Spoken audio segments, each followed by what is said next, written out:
Students, whatever homework is given to you, you have to submit it on the very next day between 8 am to 1 pm to the given WhatsApp number, and it is compulsory to submit your homework as your attendance will be marked on the basis of your submission.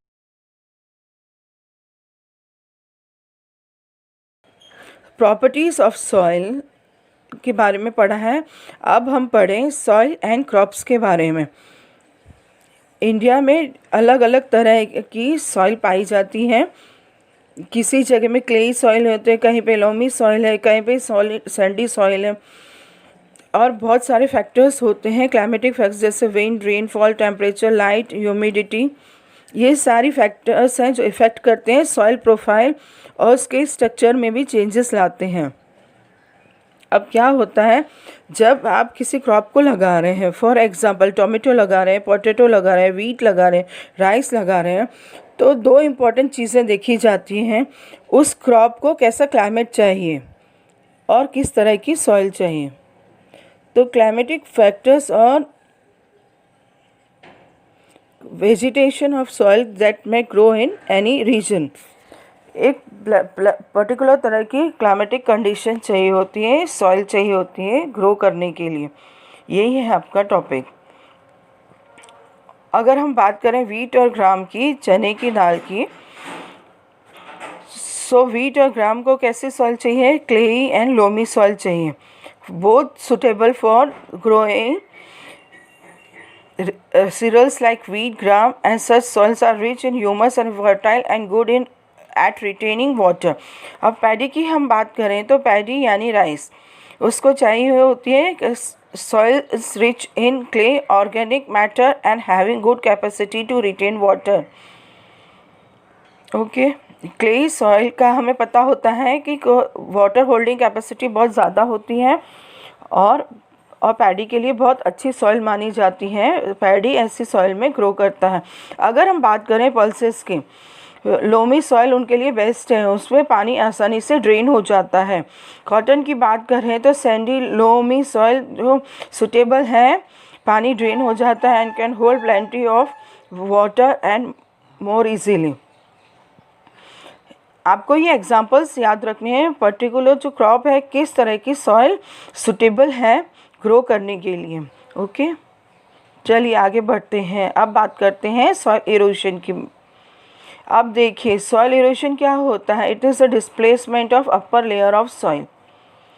It is gradual process of movement and transfer of upper layer of soil by different agents जैसे water, wind, ice and snow. पानी की वजह से, हवा की वजह से, ice, snow की वजह से अपर लेयर जो है एक जगह से उठकर दूसरी जगह पे चली जाती हैं। कभी विंड्स ले जाती हैं, कभी फ्लड्स आते हैं तो उसके साथ में सॉइल भी चली जाती है, राइट। उससे क्या होता है, जो टॉप सॉइल जो है पर्टिकुलर जगह की टॉप सॉइल डिस्प्लेसमेंट हो जाती हैं, किसी और जगह चली जाती हैं, जिसे हम कहते हैं सॉइल इरोशन। ये हमारे लिए हार्मफुल क्यों है? क्योंकि हमको पता है कि टॉप सॉइल है सबसे ज़्यादा फर्टाइल लेयर है। ये पहले भी पढ़ा है कि top soil is the most fertile layer. अगर आपकी मोस्ट फर्टाइल लेयर कहीं उड़ के चली गई, तो बहकर कहीं चली गई, तो आप उस जगह पर क्रॉप कैसे लगाएंगे? आपकी क्रॉप तो, आपकी जो सॉइल है, आपको जो लैंड है वो इनफर्टाइल हो गया, उसकी न्यूट्रिएंट्स वाली सॉइल तो चली गई।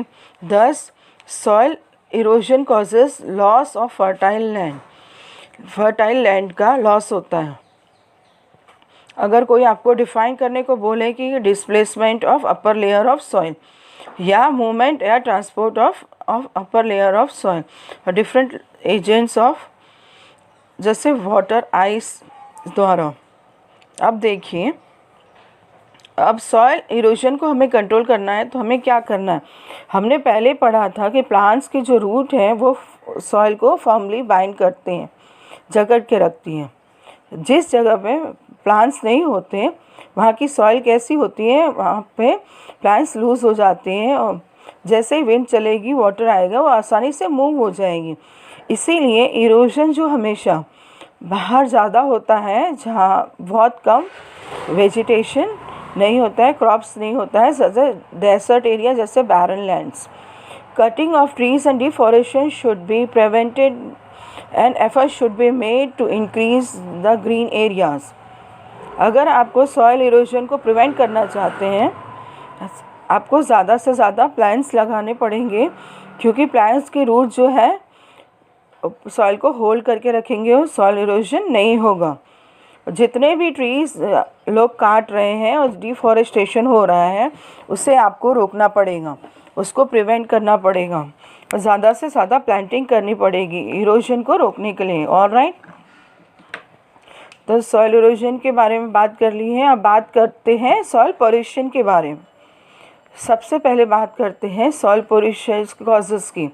क्या कॉजेज़ हैं जिसकी वजह से सॉइल पोल्यूशन हो रहा है? जैसे कि dumping of non biodegradable substances such as plastic, polythene etcetera. Plastic, polythene ऐसे सब्सटेंसेस जो सॉइल में डिग्रेड नहीं होते हैं. जब भी आप कचरा फेंकते हैं, वेस्ट फेंकते हैं, उसमें प्लास्टिक होता है, पॉलीथीन होता है, अल्टीमेटली सॉइल में चला जाता है, राइट. सॉइल में डिग्रेड नहीं हो पाता है, इसीलिए सॉइल पोल्यूशन हो जाता है. इसके अलावा इंडस्ट्रीज़, हॉस्पिटल्स, इसके जो वेस्ट प्रोडक्ट्स हैं, इसमें हार्मफुल केमिकल्स होते हैं, विदाउट ट्रीटमेंट सॉइल में ऐड कर दिए जाते हैं.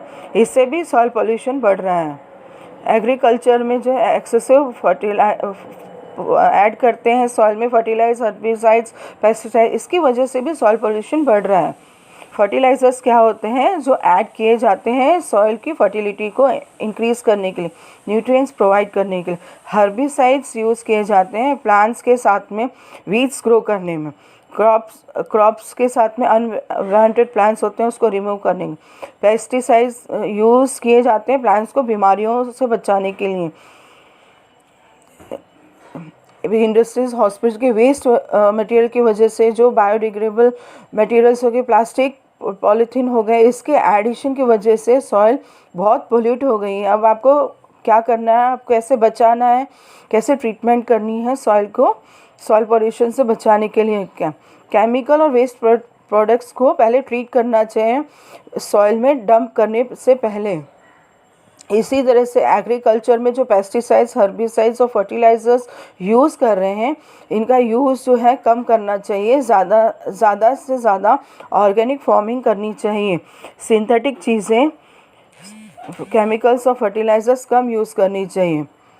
आप जैसे जैसे प्लास्टिक और पॉलीथीन यूज़ कम करते हैं, इसको कम करते जाना है, इसको इनकी डंपिंग भी कम होगी, इससे भी हम अपने सॉइल को पॉल्यूट होने से बचा सकते हैं. ऑलराइट, ये सब सॉइल पॉल्यूशन के बारे में. Soil conservation.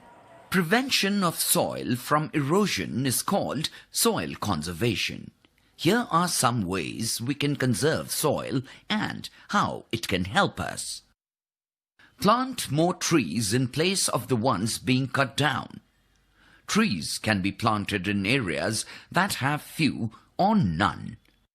Plants help to hold the soil in place. They also slow the flow of water down a slope. Trees also help break the force of raindrops falling on the soil. Avoid overgrazing by cattle. This means that we should not allow the cattle to graze in the same area for a long period of time. Practice crop rotation by growing different kinds of crops in the same field in different seasons. Different crops require different kinds of nutrients. Thus, crop rotation maintains the fertility of soil. Build embankments, a wall of stone or earth made to keep the water in the river along the river banks. This prevents the fertile topsoil from getting carried away during floods. This also saves the crops from getting damaged. Stop the soil in hilly areas from flowing down by creating terrace fields. This prevents the soil from being carried down the hill during heavy rainfall.